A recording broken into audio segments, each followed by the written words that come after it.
Live की शुरुआत करेंगे जहां देश से लेकर दुनिया तक राजनीति के गलियारों की हर खबर, हर उस बड़ी खबर पर हमारी पैनी नजर है। दरअसल इस कार्यक्रम के माध्यम से शहर शहर से हमारे रिपोर्टर जुड़ेंगे और हम तक उन तमाम बड़ी खबरों को और अपडेट तक पहुंचाएंगे जो राज्य में फिलहाल सरगर्मियां बना रही है। और इसी कड़ी में सबसे पहले उत्तराखंड का रुख करना चाहेंगे, जहां से हमारे संवाददाता उपेंद्र सिंह राणा तमाम अहम जानकारी और अपडेट के साथ हमारे साथ जुड़ चुके हैं। लाइव उनका रुख करना चाहेंगे। उपेंद्र, अगर बात करें तो देवभूमि में आज क्या बड़ी खबरें हैं?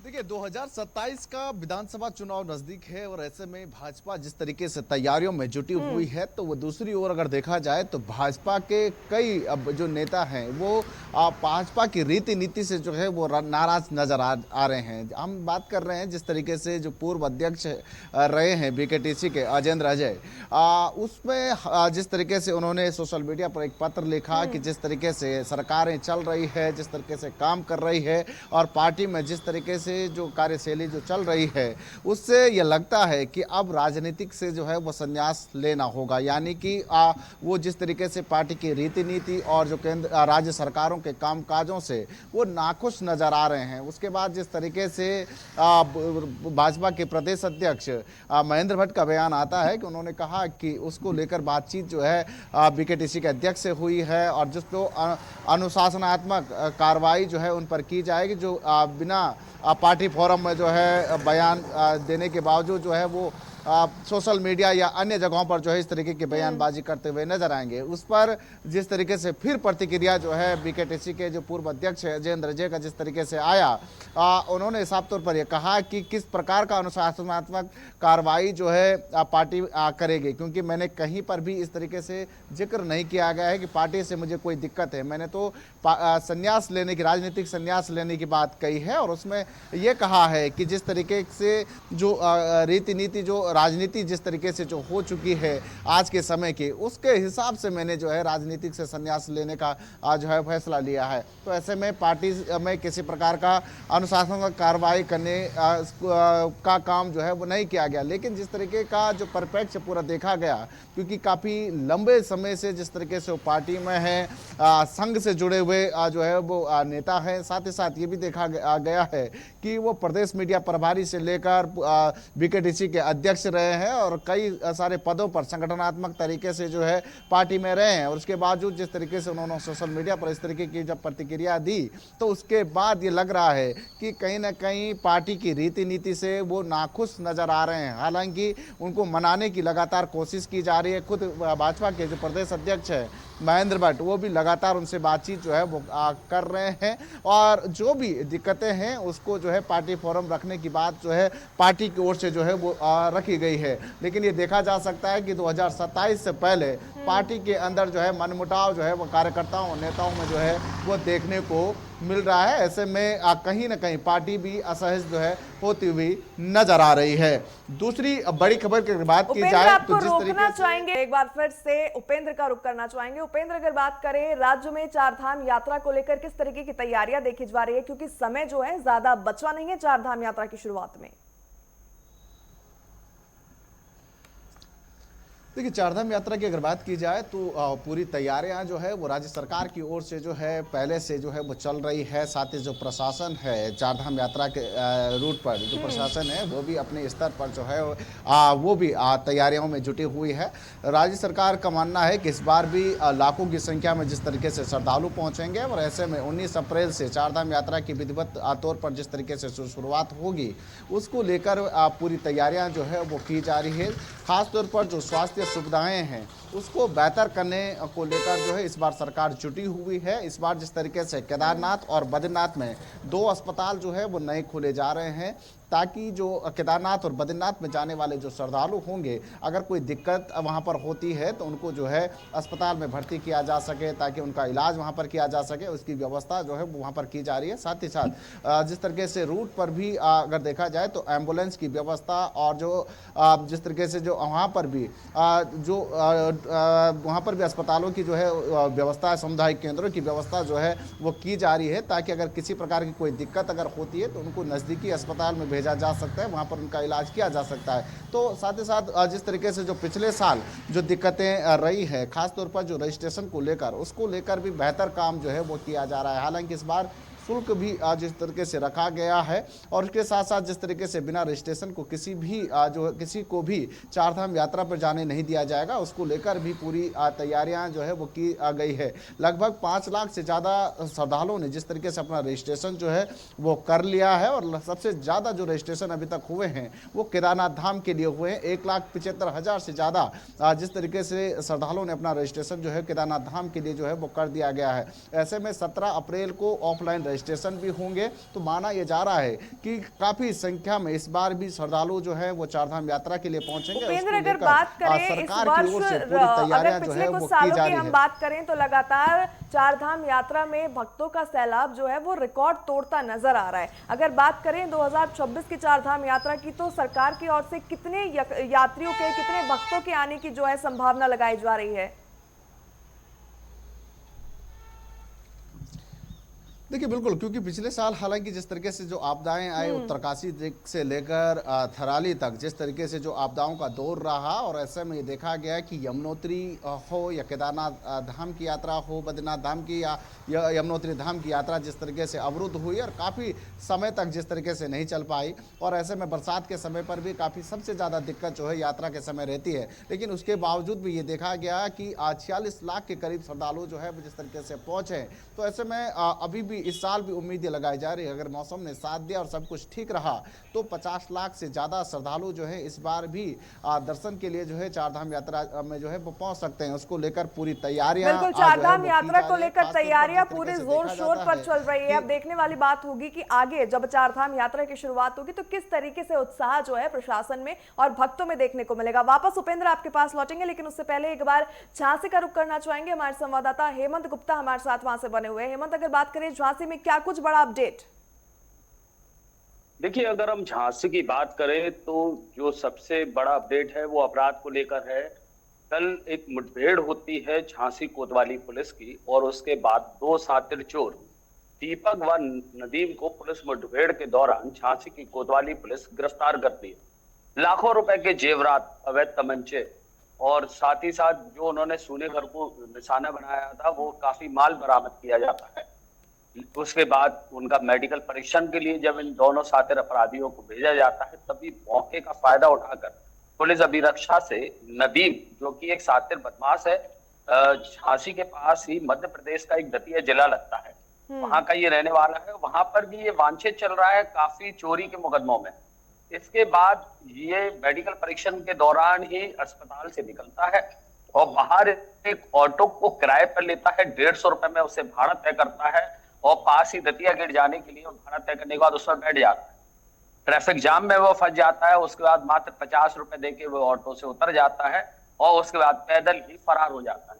यहाँ पुलिस अभिरक्षा में जो पुलिसकर्मी गए थे, जब वो देखते हैं कि आरोपी भाग चुका है तो उनके हाथ पांव फूल जाते हैं। उच्च अधिकारी मौके पर पहुंचते हैं, सीसीटीवी फुटेज खंगाले जाते हैं। उसके बाद झांसी एसएसपी प्रथम दृष्टया 2 सिपाही जिनका नाम मयंक गुप्ता व नागेंद्र है, इनको प्रथम दृष्टया कार्य में लापरवाही बरतने के उसमें इनको अभी निलंबित कर दिया जाता है।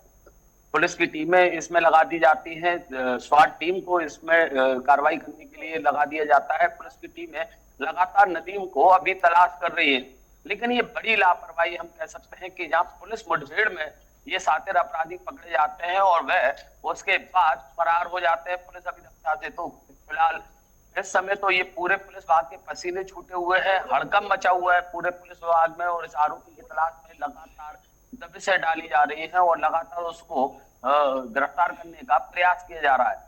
अपराध से जुड़ी तो ये खबर हो गई, साथ ही साथ हम बता दें कि चैत्र नवरात्र परसों से चालू होने जा रहे हैं, जिसको लेकर तमाम मंदिरों में यहाँ पर जो है वो सुरक्षा व्यवस्था जो है उसका जायजा लिया जा रहा है। भीड़ मैनेजमेंट को कैसे कंट्रोल किया जाए, क्योंकि यहाँ बड़े सिद्ध पीठ है झांसी में। पचकुइया वाली माता का यहाँ मंदिर है, महाकाली मंदिर यहाँ है जो काफी पुरातन मंदिर है। जो पंचकुला मंदिर है उसको बिल्कुल हेमंत, जिस तरीके से आपने तमाम जानकारियां साझा की है उससे साफ तौर पर देखा जा रहा है कि किस तरीके से जो है वो प्रशासन अब क्राइम के खिलाफ एक्शन में नजर आ रही है। हालांकि कुछ चूक जो है वो सामने आती है लेकिन प्रशासन उसे कवर अप करने की पूरी कोशिश करता है। वापस आपके पास लौटेंगे लेकिन उससे पहले मिर्जापुर जाना चाहेंगे जहां से सूरज कुमार हमारे साथ बने हुए, उनका रुख करना चाहेंगे। सूरज, मिर्जापुर से आज क्या कुछ बड़ी खबरें हैं? नवरात्र 2 दिन बाद चालू होने वाला है और मां विंध्यवासिनी धाम ऐसे में पूर्वांचल का मात्र एक मंदिर है जो यहाँ पे लाखों श्रद्धालु प्रतिदिन आते हैं यहाँ दर्शन करने के लिए। ऐसे में जिला प्रशासन हो या पुलिस प्रशासन हो, नवरात्र में व्यवस्था भी यात्रियों को सुगम देने का प्रयास करते हैं। ऐसे में सूबे के मुख्यमंत्री योगी आदित्यनाथ महाराज जी आज यहाँ आए, मां विंध्यवासिनी जी का दर्शन पूजन किए और हालांकि अपने समय से आधे घंटे लेट में आए और मंदिर का जो भव्य कॉरिडोर बनकर तैयार हुआ है उस कॉरिडोर का भी उन्होंने स्थलीय निरीक्षण किया है और अब यहाँ से दर्शन करके मां विंध्यवासिनी का निकल चुके हैं। यहाँ से मड़िहान जाएंगे, 20 किलोमीटर दूर मड़िहान है, वहाँ से राजकीय मां विंध्यवासिनी विश्वविद्यालय है। तो ऐसे में इन सबका निरीक्षण करेंगे, इनके कामों को जायजा लेंगे, देखेंगे। और यहाँ नवरात्र की जो व्यवस्था है, सुरक्षा है, यात्रियों के लिए जो जगह जगह पे उनकी व्यवस्थाएं बनाई गई है, जैसे काली खो हुआ और अष्टभुजा हुआ, ये त्रिकोण है, 3 मंदिरें हैं, प्रमुख मंदिरें हैं, माँ काली, माँ अष्टभुजा, माँ सरस्वती।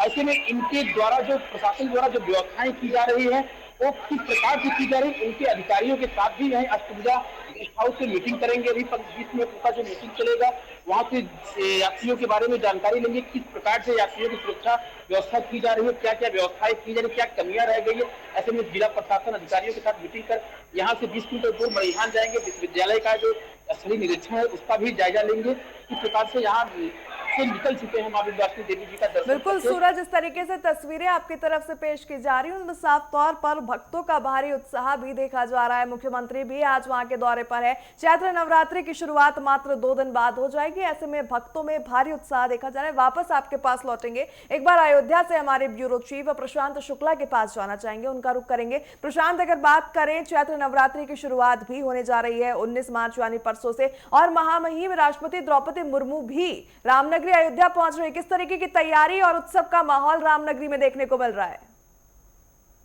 जी बिल्कुल, जिस तरीके आपको बता दें, राष्ट्रपति महामहिम द्रौपदी मुर्मू अयोध्या पहुंचेंगे, उनके साथ मुख्यमंत्री योगी आदित्यनाथ और उत्तर प्रदेश की आनंदीबेन पटेल भी, राज्यपाल भी मौजूद रहेंगे और करीबन 6200 से ज्यादा वीवीआईपी को उसमें आमंत्रण दिया गया है, वो लोग उसमें मौजूद रहेंगे। वहीं आपको बता दें, अगर पूरा कार्यक्रम की बात करें तो 19 तारीख को सुबह करीबन 11 बजे वो अयोध्या पहुंचेंगी और अयोध्या पहुंचने के बाद पहले हनुमानगढ़ी दर्शन करेंगी।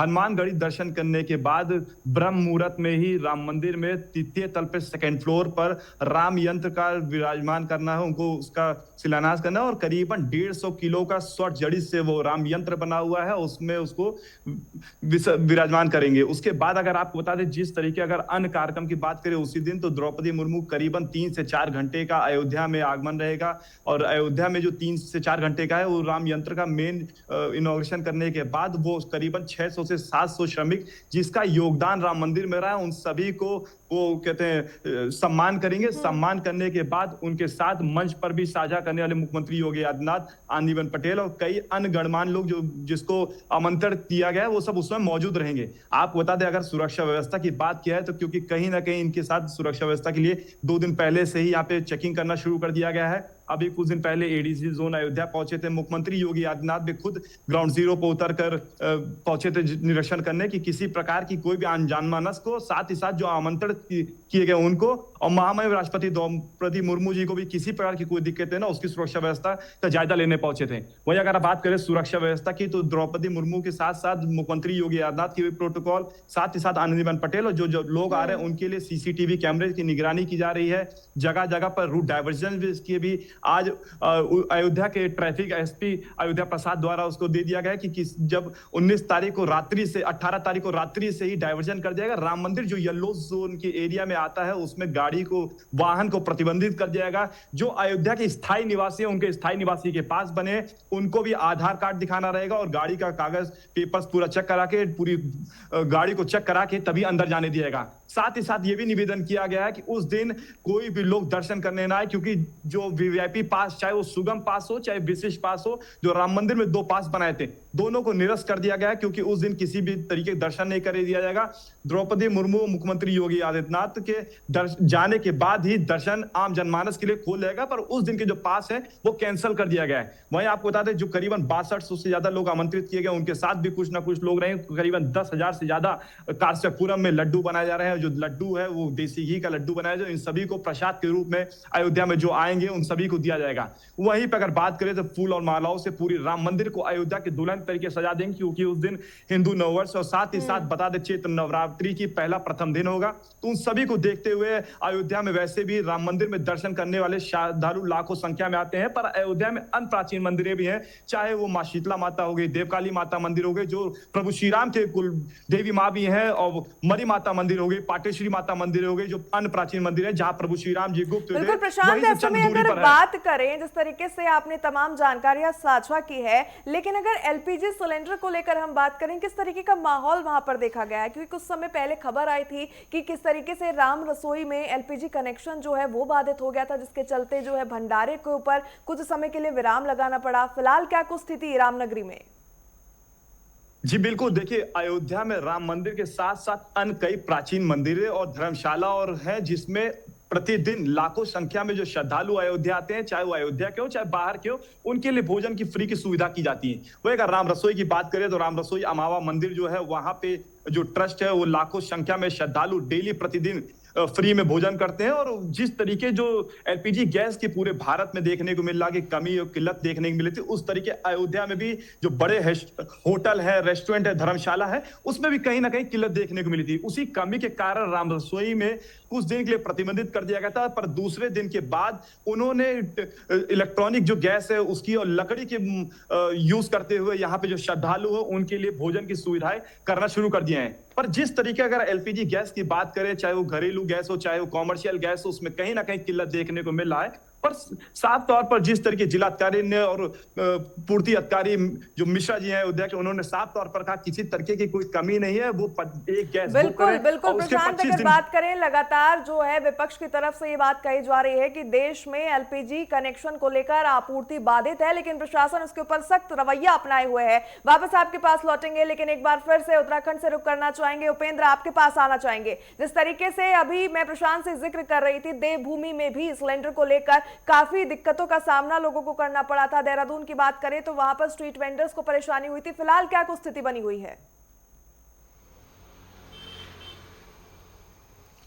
देखिए, जो पैनिक की स्थिति जो पहले थी सिलेंडर को लेकर, वो अब थोड़ा सा कम हो चुकी है, क्योंकि सरकार की ओर से भी पूरी तरीके से आश्वस्त जो है वो कर दिया गया है कि किसी प्रकार का कोई पैनिक करने की ज़रूरत नहीं है। पर्याप्त मात्रा में कॉमर्शियल और घरेलू सिलेंडर जो है वो पर्याप्त मात्रा में है। कल भी जिस तरीके से जो सरकार की जो बैठक हुई थी सचिवालय में, उसमें ये साफ तौर पर ये कहा गया था कि कॉमर्शियल सिलेंडर जो है पूरी तरीके से यहाँ पर पर्याप्त है, और साथ ही साथ जो घरेलू सिलेंडर हैं वो भी पर्याप्त है। हालांकि जो कालाबाजारी करने वाले जो लोग थे उन पर कार्रवाई करने के निर्देश जो है वो दिए गए हैं कि जो ब्लैक में जो सिलेंडर जो देते थे या कालाबाजारी जिस तरीके से जो चलती थी, उस पर जो है पैनी नज़र प्रशासन की रहेगी। अगर कहीं पर कोई देखा जाता है तो उस पर कार्रवाई जो है वो की जाएगी।